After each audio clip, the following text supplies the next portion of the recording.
Selamat datang di Ilmu ini channel inspiratif dan informatif. Semoga para penonton yang menonton Ilmu ini channel selalu diberikan kelancaran dan kesuksesan dalam setiap aktivitas kehidupan.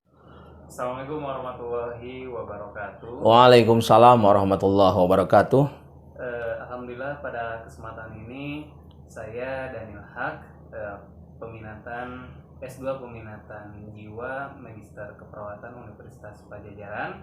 Pada saat ini kedatangan seorang tamu, yaitu seorang guru yang ditakdirkan Allah dia hidup bersama dengan psoriasis. Bagaimana pengalaman beliau dan seperti apa kisahnya? Mari kita ikuti wawancara saya selanjutnya. Ya. Assalamualaikum Pak Ilham. Waalaikumsalam. Pak Ilham, bagaimana kabarnya? Alhamdulillah, sehat luar biasa. Ya. Baik, Pak Ilham ini berprofesi sebagai apa, Pak? Saya sebagai guru atau staf pengajar di salah satu SMP di Kota Tasikmalaya, yaitu tepatnya di SMP Negeri 19 Kota Tasikmalaya. Tasikmalaya. Ya. Mata pelajarannya apa, Pak? Mata pelajaran yang saya ampu adalah pendidikan agama Islam dan budi pekerti. Oh, budi pekerti. Ya. Ya. Sudah berapa lama menjadi seorang guru? Saya sejak dulu sebetulnya sebelum mengajar di SMP, saya pernah mengajar di SD, mengajar di SMA, dan sekarang di SMP lagi. Sekitar 18 tahun lah saya pernah menjadi guru. 18 tahun Ya. Ini cukup lama ya. Ya, cukup lama, lumayan lah. Sekarang udah berkeluarga ya, Pak ya? Sudah menikah. Baik, Pak Ilham. Ya. Pada kesempatan ini izinkan saya menanyakan beberapa poin. Ingin mengetahui tentang pengalaman Bapak hidup bersama psoriasis. Ya, siap. Yang pertama, Bapak, apakah betul Anda itu penderita psoriasis? Ya, saya adalah seorang penderita autoimun. Dalam bentuk autoimunnya adalah psoriasis. Sejak lama saya menderita psoriasis. Mungkin sejak saya sebelum nikah itu 2005, ya sejak 2002 lah. Itu saya merasakan menderita yang namanya penyakit psoriasis begitu. Baik, Anda didiagnosa psoriasis sejak tahun 2002. Ya. Oleh siapa didiagnosa tersebut? Baik, begini kisahnya. Sebetulnya tahun 2002, saat itu saya belum tahu bahwa ini penyakit psoriasis. Jadi pada saat itu di tubuh saya, di beberapa bagian tubuh, di punggung, kemudian juga di kulit kepala, bahkan di muka dan tangan ada beberapa geblegan lah istilahnya ya. Ada beberapa geblegan yang merah begitu. Kemudian saya memeriksakan diri saat itu ke dokter di Rumah Sakit Umum Daerah Tasikmalaya, itu ke Dokter Suganda, dokter kulit. Oleh Dokter Suganda pada saat itu hanya bercoret begini. Ketika saya menanyakan, "Dok, sebetulnya penyakit saya apa?" Beliau sekarang sudah almarhum. Itu mah hanya Anda saja katanya kurang menjaga kebersihan. Ini saya kasih resep, dikasih resep obat salep. Saya belum tahu bahwa penyakit yang saya derita adalah psoriasis. Jadi yang merah-merah itu tidak terlalu banyak, di punggung mungkin 1-2, kemudian di kulit, di wajah ada di wajah lah ada 1, kemudian di kepala juga semacam ketombe itu kok merasa lebih banyak dari biasanya, dan di tangan juga ada begitu. Jadi oleh dokter hanya diberi obat salep. Jadi ketika salep itu dioleskan, salep yang kecil, dioleskan ke yang merah, mungkin 2 jam atau 3 jam yang merah itu hilang gitu. Muncul lagi ke dokter lagi, muncul lagi ke dokter lagi. Begitulah seterusnya. Itu awal mulanya penyakit yang saya derita. Pada saat ditangani oleh Dokter Suganda, saya belum tahu bahwa itu adalah penyakit psoriasis. Tetapi setelah Dokter Suganda meninggal dunia, maka saya mencari informasi dokter yang lain yang ada di Kota Tasik. Dan ketemulah saya dengan Dokter Triyono, dokter kulit, yang lumayan juga terkenal. Saat itu saya ke Dr. Triyono dan Dr. Tri menyatakan bahwa penyakit saya ini adalah penyakit psoriasis, salah satu penyakit autoimun. Nah, setelah diponis oleh Dr. Triyono bahwa penyakit saya yang diderita adalah penyakit psoriasis, maka saya menanyakan ke Dr. Tri, "Dok, sebetulnya apa sih penyebab terjadinya penyakit ini?" Maka Dr. Tri menjelaskan ada beberapa penyebab penyakit ini. Yaitu yang pertama katanya karena kecapean atau kelelahan. Jadi jangan terlalu capek katanya. Kemudian yang kedua juga harus pola makan yang teratur, istirahat yang cukup. Dan yang terpenting kata Dr. Tri adalah pikiran. Karena Bapak itu seorang guru, maka coba pikiran itu tidak terlalu diporsir lah. Artinya coba atur pikiran ini. Sebab memang dari pikiran inilah yang sebagian besar penyebab terjadinya penyakit yang seperti Bapak ini. Nah, pada saat itu pula saya merespon bahwa oke lah, nggak apa-apa, ini adalah penyakit. Salah satu penyakit kulit. Kemudian saya bertanya pada Dr. T pada saat itu juga, "Dokter, apakah penyakit saya ini bisa disembuhkan?" Kata Dr. Tri, sampai saat ini penyakit Bapak itu belum ada obat yang dapat menyembuhkan, tapi ada obat yang dapat mengendalikan. Nah, Dr. Tri pada saat itu juga memberikan obat, meracik obat dalam bentuk salep dan obat yang diminum 1 minggu itu sekitar 6 tablet, namanya MTX. Jadi hanya diminum seminggu itu 3 kali. Misalkan kalau saya meminum obat MTX itu hari Jumat pagi 2, kemudian Jumat malam atau malam 1-2, dan Sabtu pagi 2, jadi 6. Jadi hari Ahad ke sana tidak minum.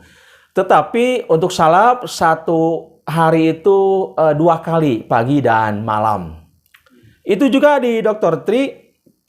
Beberapa tahun berlangsung, ketika ada obat hilang, obat habis muncul lagi, obat habis muncul lagi. Itulah mungkin yang namanya penyakit psoriasis. Sehingga saya menjadi pasien tetap Dr. Triyono di Kota Tasikmalaya. Berarti sudah dari tahun 2002 ya? 2002 ya. Sampai sekarang 2022 ya. 2022 ada kurang lebih 20 tahun ya. Saya nikmati saja, meskipun memang ini belum ada obat yang dapat menyembuhkan, tetapi masih ada harapan ada obat yang mengendalikan. Jadi saya bersahabat saja dengan penyakit psoriasis ini. Tadi Bapak bilang sudah bersahabat dengan penyakit ya, secara durasinya juga sudah 20 tahun. Ya. Bagaimana Bapak bisa bersahabat dengan psoriasis? Apa yang Bapak rasakan? Atau bagaimana perasaan Bapak sehingga Bapak bisa bersahabat dengan psoriasis? Ya, saya yakin sebetulnya setiap penyakit ini kan ada obatnya ya. Kalau dalam agama setiap penyakit pasti ada obatnya. Dan meskipun pada saat ini belum ditemukan obat yang dapat menyembuhkan, tetapi saya terima ini sebagai sesuatu takdir dari Allah. Meskipun belum ada obat yang dapat menyembuhkan, kemudian saya masih bahagia, masih senang, masih ada obat yang dapat mengendalikan. Di samping ada obat yang mengendalikan, juga intinya adalah bagaimana saya juga tidak ketergantungan obat, bukan hanya kepada obat, tetapi bagaimana mengendalikan pikiran saya, kemudian pola hidup saya, pola makan saya, istirahat yang cukup, kemudian tidak terlalu capek, tidak terlalu melelahkan. Ya, sebagaimana penyakit-penyakit yang lain, saya terima dengan penuh keikhlasan, saya terima dengan penuh kesabaran, tetapi terus berusaha dan berdoa tentunya sebagai umat Islam. Oh, baik. Ya. Ya.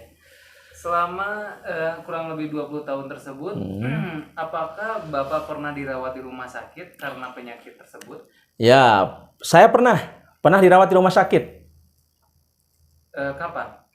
Itu sekitar tahun 2017 ketika obat dari Dr. Tri habis, dan kata dokter Tri bilang bahwa stok obat khusus untuk MTX di Kota Tasik habis, maka pada saat itu saya merasa badan ini demam, ada panas dingin demam. Kemudian dibawa oleh teman saya, diantar oleh teman saya ke rumah sakit, di rumah sakit RSUD Dr. Soekarjo Kota Tasikmalaya.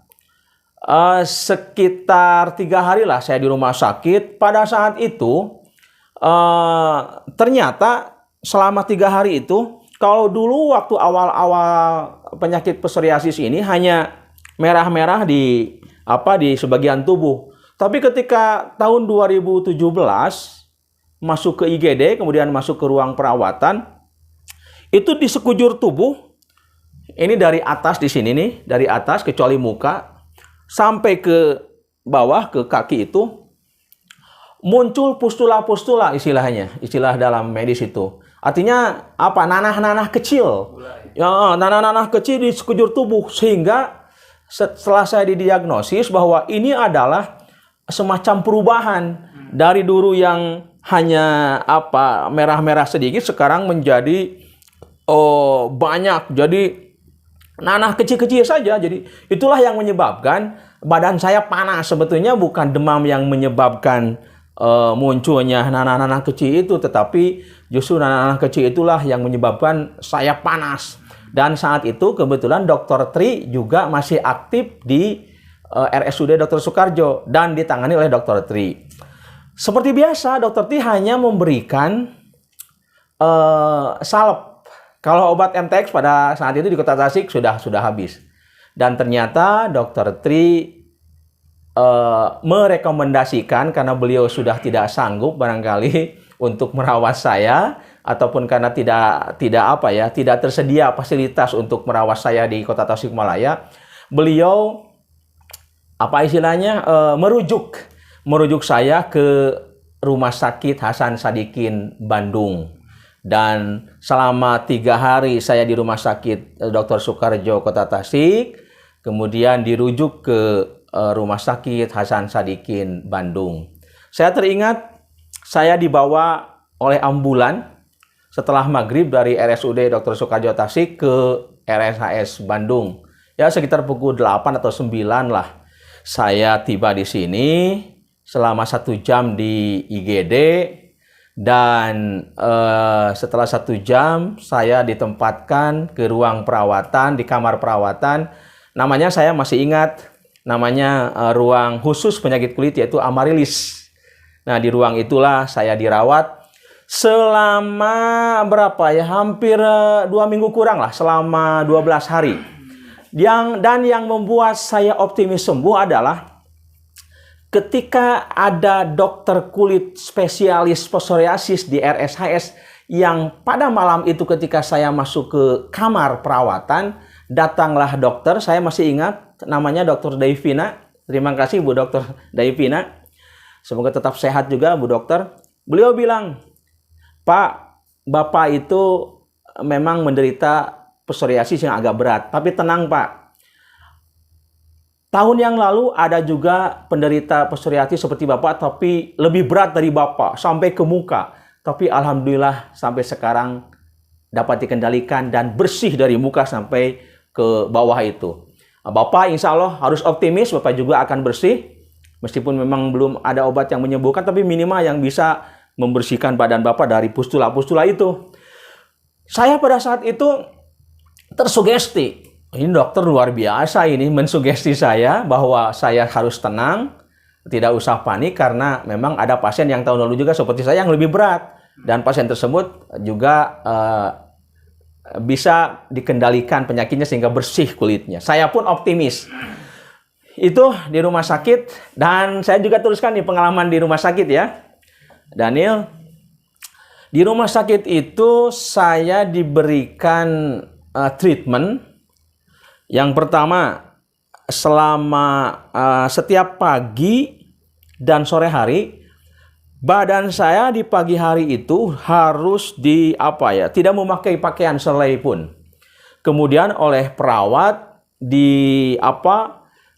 perawat meracik ada 2 salep diracik, disatukan, kemudian dioleskan ke sekujur tubuh saya yang terkena pustula itu. Lalu dibungkus seperti di mumi. Jadi sekujur tubuh saya, kecuali muka, ini dibungkus oleh apa namanya ya, Daniel, yang putih-putih itu? Plastik. Sebelum plastik apa? Yang untuk perban-perban itu? Kain kasa.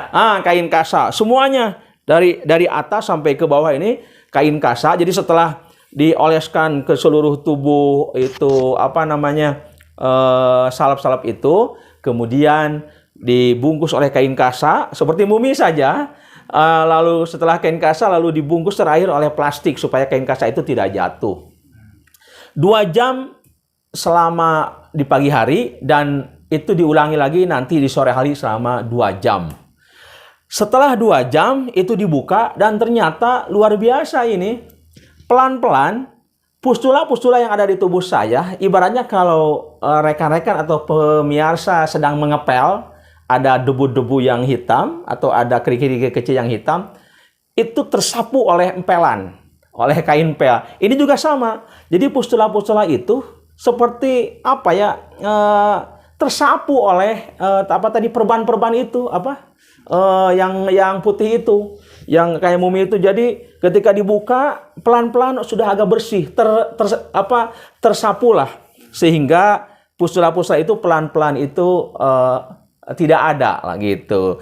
Awal-awalnya pustula tersebut sedikit-sedikit di daerah tertentu, misalkan di punggung agak menghitam, ini juga agak menghitam, tidak ada. Kemudian sorenya dibungkus lagi saya. Kemudian setelah itu pustula itu pelan-pelan juga di daerah tertentu jadi bersih begitu. Itulah sampai 5 hari. Sampai 5 hari saya diperlakukan seperti itu. Di samping juga oleh dokter Daivina itu saya disuntik cairan supaya mempercepat pengendalian tubuh saya. 1 hari itu 2 hari sekali lah. Kalau nggak salah 2 hari sekali disuntik untuk mempercepat hilangnya pustula-pustula itu di tubuh saya. Selama 5 hari saya seperti itu. Pada 6 harinya saya sudah bersih. Semuanya sudah bersih ini. Bersih, tidak lagi pustula-pustula. Tinggal 6 hari kemudian saya pemulihan di ruang Amarilis RSHS Bandung. Dan juga sebelum pulang di RSHS kan ada mahasiswa mungkin spesialis ya, yang sedang belajar spesialis di Unpad. Di sebuah ruangan saat itu ada sekitar 20-25 mahasiswi. Saya dipanggil oleh dokter karena saya sudah sehat lah, hampir 1 hari menjelang pulang.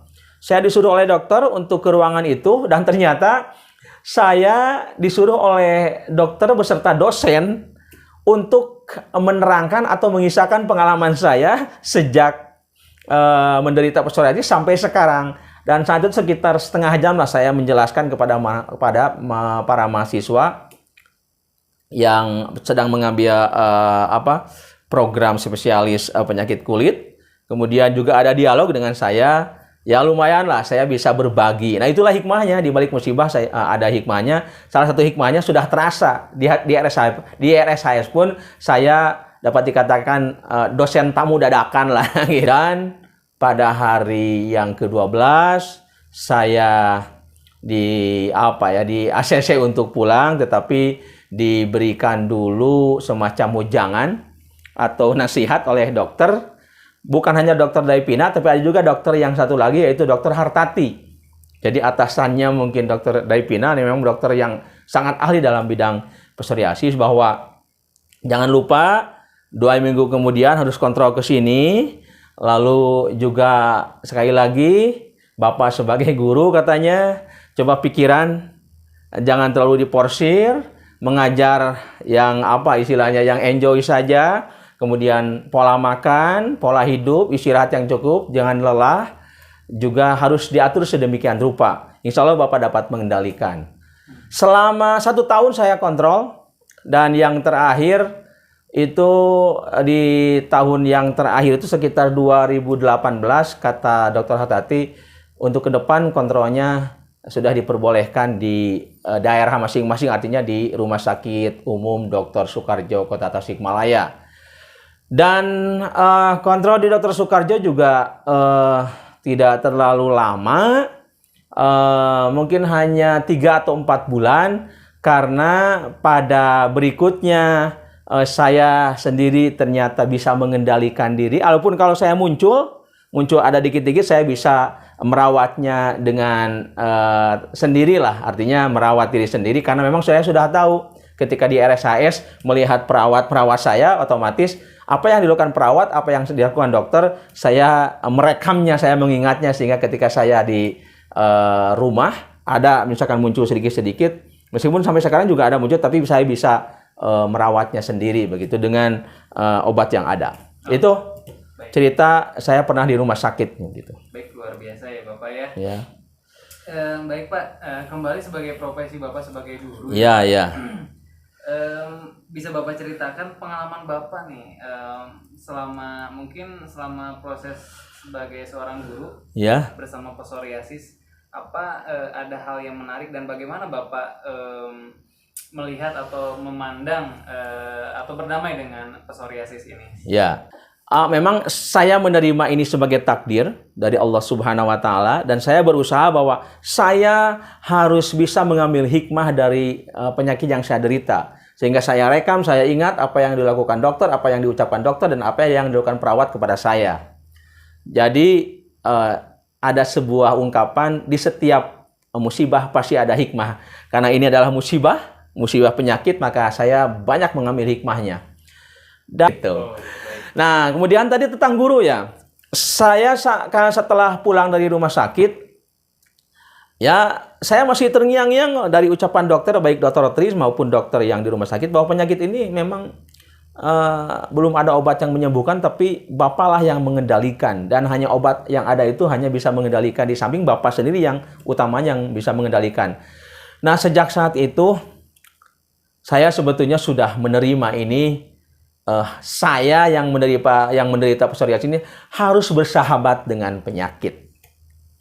Kalau tidak ditekadkan saya harus bersahabat dengan penyakit ini, bisa jadi saya stres, saya panik, saya tidak tenang. Bahkan akan muncul lagi semakin banyak. Karena saya merasa enjoy, anggap ini sebagai sahabat, anggap ini sebagai kawan, ya jalani saja dengan enjoy, sehingga sekarang jarang muncul penyakit itu. Dan kalaupun ada lah dikit-dikit, misalkan saya bisa menanganinya sendiri. Dan sehubungan dengan pertanyaan Daniel tadi tentang guru, ya saya berusaha sebagai mantan pasien dari Rumah Sakit Hasan Sadikin, saya berusaha untuk menaati apa yang dokter nasihatkan kepada saya. Kata dokter, pikiran harus enjoy, jangan terlalu diporsir. Maka saya pun mengajar biasa. Kalau mengajar, mendidik saya biasa. Harus penuh keceriaan dengan model-model pembelajaran, dengan metode-metode mengajar yang variatif supaya saya senang gitu. Jadi jangan membuat guru di hadapan anak sedih, tapi saya mengajar dengan senang hati. Kemudian juga aktivitas setelah mengajar, saya tidak terlalu banyak aktivitas. Saya pulang ke rumah, istirahat, tidur siang, kemudian melanjutkan aktivitas ya di rumah dan di lingkungan masyarakat di room saya, dari asar, sholat asar, kemudian maghrib, isya. Itulah, jadi tidak terlalu diporsir pikiran terutama. Kemudian pola makan juga teratur, juga saya tidak terlalu capek, tidak terlalu untuk memporsir tenaga ini.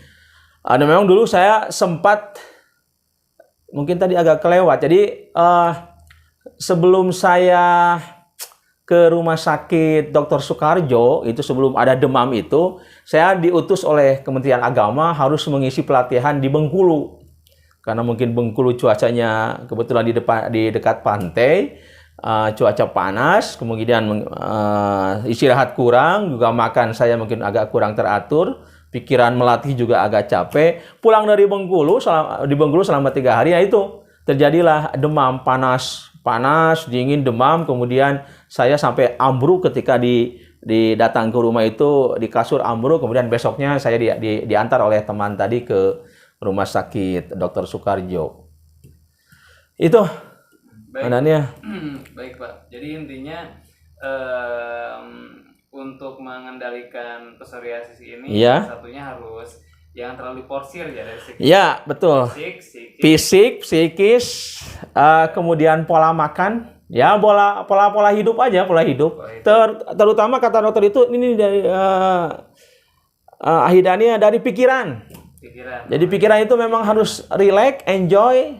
Kita harus hati juga harus senang gitu. Sehingga mungkin ya takdir Allah sampai sekarang alhamdulillah saya selalu teringat pesan itu dan selalu menjalankan. Apa yang membuat Bapak sampai saat ini semangat? Nilai-nilai apa yang yang diyakini atau yang dijalankan sejauh ini, sama sosok siapa barangkali yang menginspirasi Bapak bisa sesemangat sampai saat ini sampai berdamai dengan psoriasis? Iya, karena saya sebagai guru ya, saya berpikir bahwa jika penyakit ini dihadapi dengan kepanikan, kemudian dengan ketidaktenangan, tidak nyaman, maka saya akan semakin parah. Dan saya tidak bisa berbagi ilmu lagi dengan peserta didik. Jadi nilai-nilai sharing itulah, nilai-nilai berbagi itulah saya merasa termotivasi untuk bersahabat dengan psoriasis. Kalau saya bisa mengendalikan psoriasis, berarti kan saya tidak dalam kondisi sakit. Maka dalam kondisi sehat seperti ini, saya bisa berbagi dengan orang lain. Apalagi profesi guru, profesinya pasti berbagi ilmu. Maka semangat untuk berbagi itulah yang memotivasi saya untuk terus bersahabat dengan psoriasis. Di samping tentu bukan hanya di dunia pembelajaran, saya juga sering berbagi di dunia masyarakat. Dalam kondisi yang seperti ini harus sehat kan, berbagi ilmu, ya ceramah, pelatihan-pelatihan yang tidak memporsir juga tetap harus dikendalikan, harus berbagi. Dan itu kan kita bisa berbagi ilmu, berbagi pengetahuan dengan mereka, dengan siswa, dengan guru-guru juga, dengan warga masyarakat, bisa berbagi karena dalam kondisi yang sehat seperti ini. Khusus tentang penyakit ini, tentu secara medis, inspirator saya adalah dua dokter yang ada di Rumah Sakit Hasan Sadikin itu, yang hampir mungkin setiap hari mengecek saya, dan sebelum saya masuk ke ruang perawatan, selama saya di perawatan, juga setelah saya perawatan, beliaulah yang selalu memberikan nasihat, yang selalu memberikan resep obat dan yang mentreatment saya. Dua dokter itu adalah dokter Hartati dan dokter Daivina. Di samping dokter tentu ada perawat ya. Perawat juga yang begitu telaten. Bang Daniel perawat yang tentu telaten merawat saya, sehingga kesabaran perawat dan merawat saya juga menjadi inspirasi. Perawat saja sabar dalam merawat saya, apalagi saya juga harus sabar dan bersahabat dengan penyakit ini. Dan yang terpenting adalah tentu motivasi dan dorongan dari keluarga. Saya selama di rumah sakit di Tasik dan di sini, di rumah sakit Tasik 3 hari dan di sini selama 12 hari ditemani oleh istri saya tercinta. Kalau orang tua saya pada saat itu, ibu saya sedang pergi ke haji, sementara istri tercinta yang setiap hari, ada adik di sini juga, ada saudara di Bandung yang selalu memberikan dorongan tentang kesabaran, dorongan tentang semangat gitu. Jangan pernah menyerah menghadapi penyakit ini, gitu. Insya Allah akan sembuh begitu. Itulah. Terima kasih keluargaku, istriku tercinta, kakak dan adikku serta orang tuaku tentunya. Baik, Pak Ilham, terima kasih atas sharing-sharing pengalamannya. Ya.